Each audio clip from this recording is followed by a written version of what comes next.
Marcos 9:14. Alguns dizem que numa viagem o percurso é mais importante que o destino. Talvez isso seja aplicado de uma forma muito positiva em diversas áreas da vida. Não sei se poderíamos fazer a mesma aplicação no que tange a salvação. Mas esta visão diz sobre aproveitarmos as oportunidades, as belezas, as instruções que vamos receber durante esse percurso. Conseguimos parar um pouco, olhar pela janela, observar a beleza, aproveitarmos o percurso, porque às vezes estamos tão focados no destino que deixamos de aproveitar aquilo que acontece nesse percurso, nessa trajetória. Eu quero compartilhar com vocês, hoje nós estamos numa temática que fala sobre parceria. Alguém que se feriu tanto no percurso, que se machucou tanto no percurso, que quando ele está diante da possibilidade de viver o incrível, o extraordinário, suas feridas, suas dores, suas decepções, suas mágoas, quer com lideranças evangélicas, quer com incompreensão de coisas que aconteceram ao longo da sua jornada, ou seja, do seu percurso, que muitas pessoas se abalam, e no momento de viverem o extraordinário, me parece que essas feridas acabam atrapalhando. Vamos dar uma olhada nesse texto e tirarmos dele algumas lições importantíssimas para a nossa vida. Eu vou ler bastante e vou falar pouquinho. E quando se aproximou dos discípulos, viu ao redor deles grande multidão e alguns escribas que disputavam com ele. E logo toda a multidão, vendo, ficou espantada e correndo para ele o saudaram. E perguntou aos escribas: o que é que discuti com eles? E um da multidão respondendo disse: mestre, trouxe-te o meu filho que tem o espírito mudo. E esse, onde quer que o apanha, despedaça, ele espuma, arranja os dentes e vai se secando. E eu disse aos seus discípulos que o expulsassem, e não puderam. E ele respondendo lhes disse: ó geração incrédula, até quando estarei convosco? Até quando vos sofrereis ainda? Trazei-mo. E trouxeram-no. E quando ele viu, logo o espírito agitou com violência, e caindo endemoniado por terra, revolvia-se espumando. E perguntou ao pai dele: há quanto tempo lhe sucede isso? E ele disse-lhe: desde a infância. E muitas vezes o tem lançado no fogo e na água para o destruir. Mas se tu podes fazer alguma coisa, tem compaixão de nós e ajuda-nos. E Jesus disse-lhe: se tu podes crer, tudo é possível ao que crê. E logo o pai do menino, clamando com lágrimas, disse: eu creio, Senhor, ajuda a minha incredulidade. Jesus, vendo que a multidão concorria, repreendeu o espírito imundo, dizendo-lhe: espírito mudo e surdo, eu te ordeno, sai dele e não entre mais nele. E ele, clamando e ajudando com violência, saiu, e ficou o menino como morto, de tal maneira que muitos diziam que estava morto. Mas Jesus, tomando pela mão, o ergueu e se levantou. Verso 28. E quando entrou em casa, os seus discípulos lhe perguntaram à parte: por que não podemos nós expulsar? Verso 29. E disse-lhe: essa casta não pode sair com coisa alguma, a não ser com oração e com jejum. Feche os seus olhos. Senhor nosso Deus e Pai, em nome de Jesus, eis aqui a tua palavra. continue falando conosco. Usa-me como um canal de bênção nesta hora, pelo poder do nome de Jesus. Amém. Glória a Deus. Deixa eu compartilhar com você algumas coisas que chamaram muito a minha atenção nesse texto. O texto narra a história de um pai que tem um problema familiar. Ele tem um problema para resolver. É um problema desafiador, pois não se resolve com dinheiro. É um problema desafiador que não resolve com um conselho, com uma terapia, com um ansiolítico. É um problema espiritual. Ele tem algo para resolver, e segundo ele, esse é um problema que perdura há muito tempo. Provavelmente esse homem tentou todas as formas de solucionar seu problema, e todas as vezes que ele estabeleceu uma tentativa, o que ele recebeu como resposta foi o fracasso.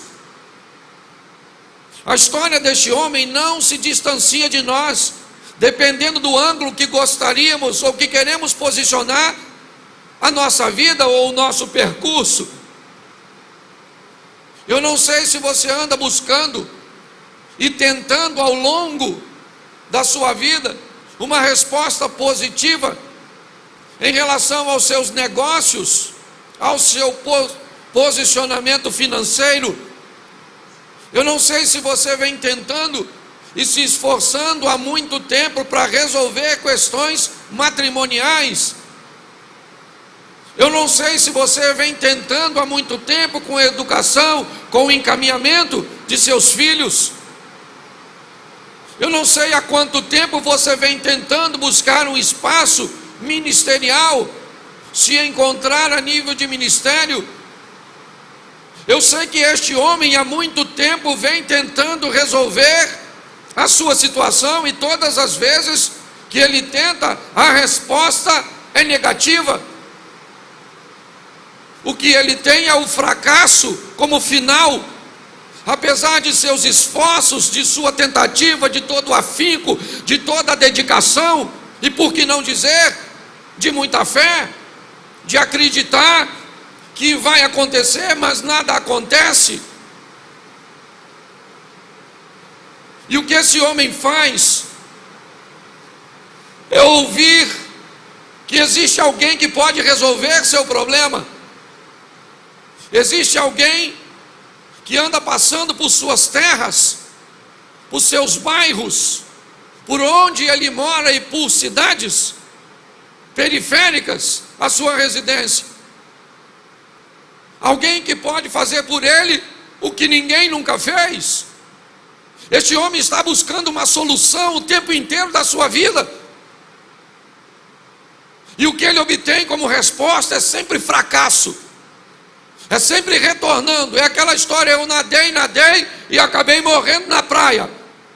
É sempre vendo quando as coisas parecem que estão indo, em algum momento elas resolvem retroceder. Isso é o que esse homem está fazendo, segundo ele, há muito tempo da sua vida, desde a infância deste jovem. Ele vem buscando a solução. O grande desafio da nossa vida é que por muito tempo nós queremos nos aproximar de quem pode resolver, mas por muitas vezes caminhamos em direção ao endereço errado. Nos encontramos com pessoas que vão nos machucar, nos encontramos com situações que vão nos ferir, com tentativas frustradas, decepcionantes. E por isso me parece que quando nos encontramos com aquele que pode resolver realmente o que precisamos, nosso comportamento fica meio que, ou nossa mente fica meio cauterizada, meio queimada, meio insensível. Este homem agora procura Jesus. É isso que o texto diz. Ele está procurando Jesus e ele não encontra. Mais uma vez, suas tentativas são frustradas. Ele que já tentou tanto, agora, ouvindo falar de Jesus, procura por Ele, porque Ele tem libertado, tem curado, tem ressuscitado, tem feito coisas extraordinárias. Mas o texto diz que na procura por Jesus, Ele encontra seus discípulos. E os discípulos, ao lidarem com aquela situação, eles vão tentar resolvê-la. Eles vão dedicar seu tempo, atenção, àquele caso. O caso daquele homem que já tentou resolver tantas vezes e não conseguiu. Sua esperança agora está ali. Provavelmente 10 dos discípulos estão com Jesus, ou estão ali naquele momento. Somente 2 ou 3 estão voltando da transfiguração com Jesus. Eu imagino a expectativa daquele homem. Agora eu estou num lugar diferente. Agora eu estou me aproximando de homens que andam com Jesus, que têm visto seus milagres, que têm provado e vivido experiências magníficas. Então meu caso agora está no local correto e eu vou obter êxito. E o texto diz que aqueles discípulos vão começar um processo de exorcismo sem sucesso. Eu imagino aquele homem olhando aquela situação e pensando, mais uma vez não vai dar certo. Mais uma vez uma frustração, uma exposição, uma vergonha, e eu vou voltar para casa com meu filho ou com a minha situação, como todas as demais vezes. Eu vou voltar para casa com meu menino possesso. A situação toma um vulto, onde uma multidão se aglomera para ver o espetáculo. É a intimidade daquele homem, é sua particularidade, é sua família sendo exposta, porque muitas vezes é isso que acontece. Aliás, esse é o motivo pelo qual nós temos dificuldade de pedir ajuda, porque temos medo de ver a nossa intimidade sendo exposta. Sofremos a humilhação. O que aquele homem está vendo agora é seu menino, que antes ficava possesso dentro de casa, e era apenas ele que via, mas agora esse menino está no ambiente público, caído no chão, e os discípulos estão tentando expulsar. Os escribas, olhe bem, estão ali, e devido ao fracasso, eles roubam a atenção dos discípulos. Eles começam a discutir com os discípulos, e os discípulos não sabem agora se expulsa o demônio, se explicam, ou se explica por que é que o demônio não está saindo. Então o que nós vemos é meio que uma bagunça, sabe? É a situação daquele homem mais uma vez sendo exposta e vivendo uma bagunça. Os discípulos não sabem se expulsa o demônio, se discute com os escribas, o demônio está pegando o menino, o pai está olhando, não sabe o que faz, pronto. E é nesse ambiente de frustração, de decepção e de vergonha que Jesus chega. O cara que Jesus foi procurar, e desculpa a expressão aqui, não tem nem nada a ver com desonra e com falta de reverência. Se quiser eu conserto, o indivíduo, o homem que aquele moço foi procurar, acaba de chegar. Ele é Jesus. Ele chega no ambiente. Pronto, está resolvido. Jesus chegou? Não é tão simples assim. Se você pensa que é tão simples assim, você está enganado. Porque às vezes quando Jesus se aproximar de você, Ele vai encontrar no seu comportamento, nos seus pensamentos, nas suas ações, efeito de suas frustrações. Às vezes, o que resolve problema chega, mas ele não pode resolver por causa de suas mágoas, de seus ressentimentos, de suas dores, de seus dilemas, de suas crises, de suas tentativas frustradas lá atrás. Antes de encontrar com Jesus, você encontrou com muita gente. Antes de encontrar com Jesus, você enfrentou muitas situações. E essas situações podem ter deixado em você, em mim, coisas, traumas, dores, que quando nós nos encontramos com Ele, que teríamos tudo para viver, o que Ele pode fazer? Uma casca, uma crosta, uma redoma, tomou conta de nós. Muitas pessoas estão na igreja, são pessoas extraordinárias, trabalhadoras, gente lutadora que faz de sol a sol e come pão de dores. Gente boa, sofrendo. Será que Jesus não está comigo? Ele chegou, querido, mas quando ele chegou, ele encontrou você ferido, machucado, decepcionado, ludibriado, enganado. Você está diante daquele que pode resolver seus problemas, mas ele não pode. Não porque não tem poder, mas por toda esse invólucro, toda essa embalagem, tudo isso que está te cercando. Quando Jesus chega, presta atenção, Jesus chegou. Quando Jesus chegou, a multidão, está escrito aí, e logo a multidão, verso 15, volta para mim, companheiro, e bota aí, verso 15. E logo toda a multidão vendo, ficou espantada, e correndo para ele o saudaram. Presta atenção, quando Jesus chega, a multidão não quer mais saber do demônio. Quando Jesus chega, a multidão não quer mais saber da discussão dos discípulos com os escribas. Quando Jesus chega, a multidão vai para ele.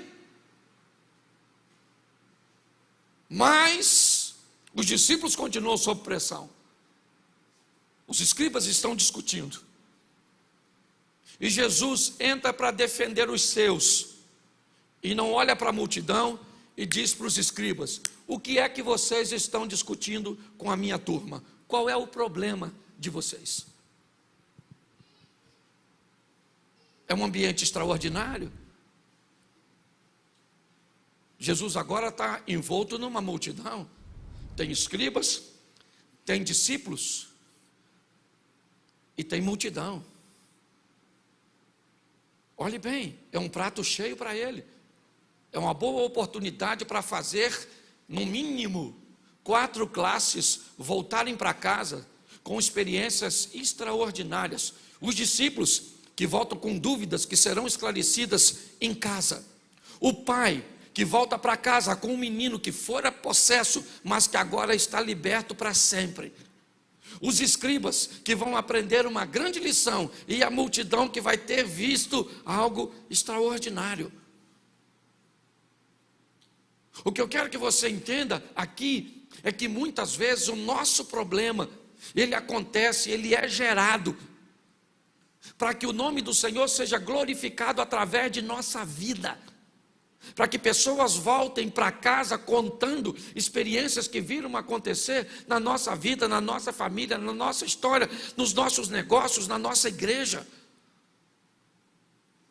Quando Jesus pergunta: o que vocês estão discutindo com ele? O homem se destaca e diz: o problema sou eu, Jesus, sou eu. Isso tudo que o senhor está vendo aqui é causado por mim e por um problema que eu trago comigo, que é meu filho, que eu estou tentando resolver há muito tempo. Eu estou cansado de passar por lugares, de tentar, de trabalhar, de me esforçar, sabe? Eu estou cansado disso. Eu nutria a expectativa que eu ia resolver isso com o Senhor. O Senhor não estava, eu falei com seus discípulos, o negócio piorou. minha situação foi exposta. Quantos de nós não olhamos para a nossa vida e dissemos: estou cansado de ver as pessoas me cobrando dívidas que eu não consigo pagar, de querer coisas básicas que eu não consigo obter, de querer ser feliz com meu cônjuge e eu não consigo, de querer gerar um filho e eu sou estéril, de querer alcançar um posicionamento na minha caminhada de fé e eu não consigo. Por quantas vezes nós temos visto pessoas extraordinárias vivendo dilemas como esse? E agora é isso que esse homem está dizendo: o problema, Jesus, se o senhor quer saber, sou eu, é a minha casa, é a minha vida, é a minha situação. Eu trouxe o meu menino, sabe, que tem um espírito mudo e que pega ele e maltrata meu menino. E depois de tudo isso, de ter convulsionado, de ter vivido toda essa situação, quando ele é liberto, ele sente dor musculares, dor nos ossos, ele sente tudo. E Jesus pergunta para ele: há quanto tempo? Para Jesus não interessa se é 1 ano, 2 anos, 10 anos, 3 meses, 1 dia. Jesus não está perguntando há quanto tempo para saber se aquilo é difícil. Ele está descrevendo a saga que muitas pessoas vivem ao longo de sua história, buscando soluções, enfrentando fracassos, vivendo tempestades. Isso tem sido tão comum que grande parte dos crentes hoje só vivem discursos de dores, de luta. Como é que está? Estamos num vento, estamos numa luta. Isso não é vida, isso é saga. Quando Jesus pergunta há quanto tempo lhe sucede isso, o homem diz na frente de escriba, de discípulos e de multidão: isso é um problema antigo, moço. Esse demônio pega meu filho desde a mocidade, desde a infância. E onde quer que apanha, ele range os dentes, fecha, espuma a boca, se contorce todo, vira os olhos. E por muitas vezes, moço, ele tem lançado meu filho no fogo para o matar. Se meu filho está vivo até hoje, é por um milagre. Mas muitas vezes eu tive que sarar suas queimaduras, eu tive que cuidar de suas feridas, sabe? Então, já que eu estou diante do Senhor, preste atenção. Se ele não tivesse tantas experiências negativas, e segura essa agora que vai doer para muita gente, mas eu tenho que falar. Hoje as melhores experiências com Deus estão sendo alcançadas por novos convertidos, porque a turma mais velha está tão machucada, tão ferida e tão decepcionada, que se tornaram muitas vezes insensíveis. Acabam achando que salvação tem a ver com tempo de casa,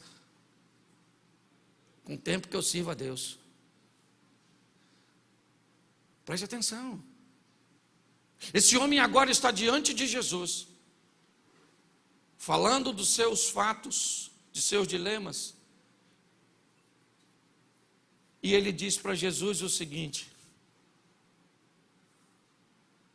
verso de número 22. E muitas vezes o tem lançado no fogo e na água para o destruir. Mas se tu podes fazer alguma coisa, tem compaixão de nós e ajuda-nos. Preste atenção no que esse homem, ele está diante de Jesus. Ele pegou seu menino e levou em tantos lugares. Ele traz até para os discípulos. Mas quando ele está diante de Jesus, ele diz: esse aí é meu menino.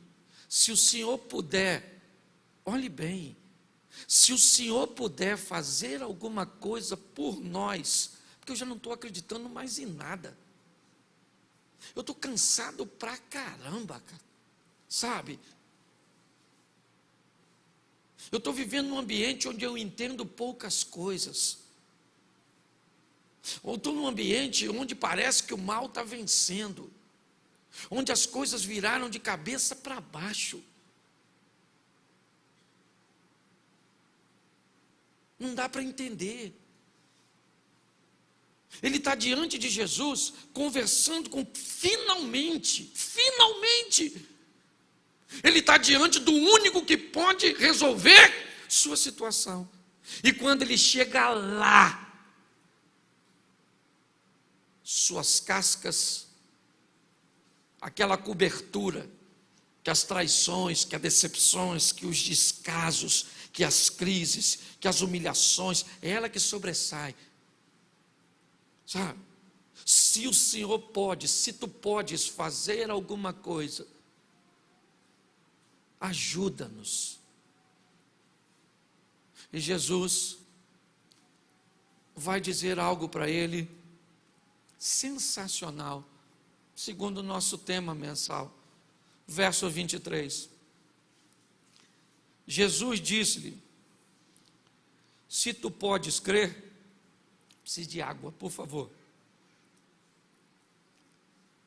Jesus disse: se tu podes crer, tudo é possível ao que crer.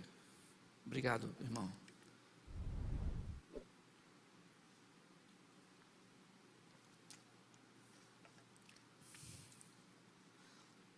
Preste atenção. Eu achei e me perguntei por que é muitas vezes que os discípulos não conseguiram expulsar aquele demônio. Jesus vai dizer que aquela é uma situação particular, meio ímpar, que aquela caça de demônio, ela não sai, ou ela não iria sair por coisas que fazemos no momento. Jesus disse: essa casta de demônio, ela só sai com jejum e com oração. O que Jesus está dizendo, para você resolver esse problema, não é a sua postura de hoje que vai valer, mas é aquilo que você tem feito ao longo da sua caminhada. Quando nós olhamos para esse texto, o que nós vemos é Jesus chamando o homem para uma parceria. O homem dizendo para Jesus: se o Senhor puder fazer alguma coisa, ajuda-nos. Tem misericórdia de nós. E Jesus disse: não é assim que vai funcionar. Se você quer se relacionar comigo, não jogue tudo nas minhas costas. Vamos dividir esse negócio. Você pode crer? Tudo é possível ao que agora o problema está estabelecido. Porque quando Jesus diz para ele: eu posso, eu tenho poder, mas vamos fazer uma parceria. Você entra com a fé, eu entro com o poder, e a gente soluciona esse caso. Ele vai olhar para as frustrações dele, e ele descobre que ele está diante do Filho de Deus. Ele está diante do único que pode resolver a sua situação. Mas quando ele tem essa oportunidade, o que ele consegue enxergar é que ele não tem fé suficiente para que isso aconteça. É louco essa situação. O menino dele está possesso aqui, porque o texto diz que quando o menino vê Jesus, o demônio, mas pega o menino e faz um estardalhaço. E Jesus não está nem aí para o garoto. Começa a conversar com o homem e diz para ele: se nós entrarmos numa parceria, e para nós entrarmos nessa parceria, né, ou se nós entrarmos, se nós somos parceiros nesse negócio, tudo vai se resolver. Você está perguntando se eu posso? Eu posso, mas tudo é possível para aquele que crê. Jesus faz o homem olhar para ele mesmo, e quando ele olha para ele mesmo, ele vai ter problemas, porque ele vai identificar coisas que ele viveu, situações que o marcaram, e ele está muito decepcionado, ele está muito ferido, e ele tem uma proposta: cara, teu filho está ali, eu estou aqui, você está aqui, vamos fazer o seguinte, eu e você nos unimos, eu com poder, você com fé, e nós dois vamos Resolveu o problema. Pastor, não é assim que funciona. Ah, não é? Uma mulher tem uma menina endemoniada na casa dela. Marcos 7:24. Jesus olha para a mulher e diz: eu não posso pegar o pão dos filhos e dar aos cachorros. A mulher falou: sim, Senhor, mas os cachorros comem debaixo da mesa as migalhas que caem dos filhos. Jesus disse: mulher, por essa palavra pode ir embora. Vai para sua casa, porque o demônio já saiu. Quem expulsou o demônio não foi Jesus, foi a mulher, quando se posicionou.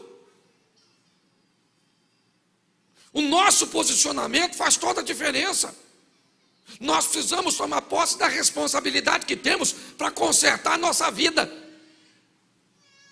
para viver agora de uma forma assertiva. Jesus olha para essa situação e chama o homem: vem cá, meu filho, seu filho está ali, eu estou aqui, você está aqui, eu sou o poderoso, você coloca fé e poder, o demônio sai. O homem olha e diz: eu não consigo. O homem começa a chorar. Ele está a fim de ver o filho liberto, ele está a fim de consertar o casamento, ele está a fim de resolver o problema financeiro, ele está intencionado, mas ele olha para aquela situação e ele está tão ferido. Ele diz: Senhor, não vai rolar. A única maneira de resolvermos isso é uma coisa: me ajuda na minha incredulidade. Como incredulidade, cara? Como? Como é que você pode ser incrédulo diante de uma situação dessa? Enquanto para os discípulos ele vai dizer que os discípulos não podem expulsar, porque não fizeram algo anteriormente, jejum e oração, para o homem, a mensagem está dizendo: o que fez você ficar desse jeito foi não se limpar daquilo que aconteceu com você lá atrás. Está assim de gente. Ferida pra caramba. Não tem com quem falar, porque se você for falar de uma liderança evangélica que te feriu e te machucou, parece que você está falando mal de um santo, de um ungido. E que às vezes até o é, mas num momento de inabilidade te feriu, te machucou. Às vezes nem intenção tinha de fazê-lo, por um homem que feriu a senhora antes desse relacionamento que a senhora vive hoje. E hoje a senhora vive um relacionamento sadio, mas ferida por um abuso, por uma violência que lhe aconteceu lá atrás. Você que é adolescente e jovem, você que tem tudo e não queria envergonhar ninguém, nem a Deus, nem a igreja, nem o pastor, nem sua família, nem a você. Mas quando você está diante de uma situação que você gostaria de viver de forma assertiva, você chora porque não gosta. É uma situação constrangedora. Aquele homem diz para Jesus: Senhor, ajuda, eu preciso da sua ajuda, porque se o Senhor me ajudar, eu posso ficar livre disso. Se o Senhor curar minhas feridas, curar minhas memórias, curar minhas lembranças, curar minhas mazelas, eu estou a fim de viver isso. Eu venho na igreja, é culto de vitória, a gente pregando, a gente falando, eu já estou chegando à conclusão: ou se eu tenho um grupinho pequenininho, ou isso é a maior farsa do mundo, porque eu estou cansada dessa balela. É uma transformação que nunca acontece, é uma vida que nunca muda, é uma coisa que nunca dá certo. Por quê? Porque às vezes as nossas feridas, as nossas mazelas, as nossas adversidades, quando ele diz: ajuda a minha incredulidade, verso 25. Jesus vendo que a multidão, porque presta atenção, enquanto a situação do cara está acontecendo ali, o pessoal lá de fora está: demônio sai ou não sai? Quer apostar quanto? O demônio não sai, é um demônio teimoso. Sai ou não sai? O pessoal fica lá, porque ninguém, deixa eu te falar uma coisa que vai te ferir tanto, se você já não estiver acostumado a cauterizar, o seu problema não significa nada para a maioria das pessoas. Quando aquele paralítico está no tanque de Betesda, que Jesus se aproxima dele, Jesus falou assim: e aí, ô irmãozinho, está a fim de ficar curado? Qual era a resposta? Sim, claro. Ele falou: sabe o que é, o moço? Estou aqui há tanto tempo, ninguém me leva no tanque, estou cansadão, esse pessoal não liga para mim não. Quando eu chego lá, já chegou outro primeiro que eu. Pior que o fracasso, sabe o que é? É a indiferença dos outros, é ver que ninguém está nem aí porque nós estamos vivendo. E essa é a grande verdade da maioria. Você acha que o mundo conspira contra você? Que nada. O dia que eu fui sepultar meu irmão, eu estava na porta daquela presbiteriana ali, porque nem a igreja que eu congregava, ou a denominação que eu fazia parte, abriu as portas para eu velar meu irmão. Eu era vice-presidente de uma igreja da denominação, minha cunhada era diaconisa dessa mesma denominação, e quando meu irmão morreu, eu tive que pedir favor aos outros para deixar ele ser velado. E eu estou na porta da igreja que me acolheu, e sou muito grato. Meu irmão num caixão lá dentro, e eu na porta, olhando para os carros passando, ali quase em frente à policlínica, a rua da policlínica, e eu descobri que a vida continuava do mesmo jeito, inerente ao meu sofrimento e à minha dor. Os discípulos estão ali, é verdade, a multidão estão discutindo se o demônio sai ou não sai. É meio que uma bolsa de aposta. E Jesus olha para o menino e diz assim, verso 25: espírito mudo e surdo, eu te ordeno, sai dele e não entre mais nele. Depois de ter uma conversa com o pai, depois de fazer o pai olhar para si mesmo, olhar para suas feridas, por suas impossibilidades, e não procurar um milagre, não. Agora o assunto não é milagre. Quando o assunto foi milagre, Jesus pergunta: você pode crer? Ele diz: ajuda-me, eu estou precisando é de ajuda. Esquece o milagre, ajuda-me. Agora o problema não é mais o menino, é ele. Ele pede: ajuda-nos, a mim e ao meu menino. E Jesus disse: o problema não é seu menino, o problema é você. Você pode crer? Ele diz: ajuda-me. Eu preciso de ajuda. Para eu resolver esse problema, eu preciso de ajuda. Quando ele pede ajuda e ele entende que a questão é ele, Jesus vai falar com o demônio e não com o menino. Espírito mudo e surdo, sai deste menino agora e nunca mais entre nele.